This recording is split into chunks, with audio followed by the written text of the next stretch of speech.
สวัสดีมันยังก็ได้เดินทางออกมาเนาะไปกัน2 คนมันนี่กำลังเดินทางหอดครัวหมอสอดไม้ทำไปเนาะเริ่มหอดทางลุยเลยมันนี่เบิ่งเนาะเส้นทางใส่ลูกที่กันตัวนั้นก็ได้เปิดตาเลย โคตรกี้หัวหนาว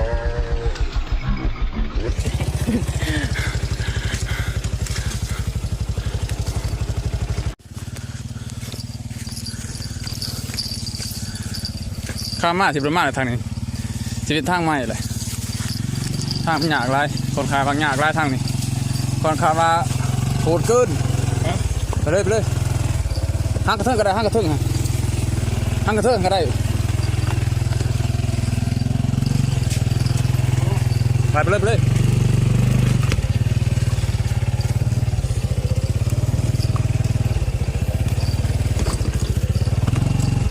ไป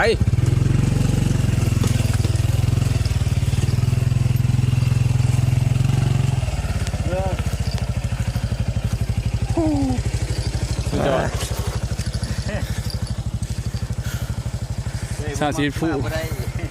เดี๋ยวฮอดจุดตัวมหาเสมาตัวว่านี่ตัวจอดน้ำแรมนะนี่พูดถึงจอดน้ำแรมนะใจประเทืองมากบ่ได้เด้อพาเสมานี่ต้องใจมักลุยแท้ๆโลดหอนหัวแล้วมันนี่เดินทางต่ออีกประมาณ1 กิโลหอดไปลุยต่อเฮา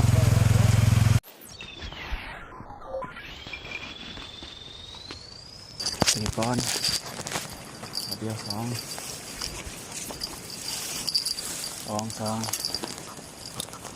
บัดเดียว2เลย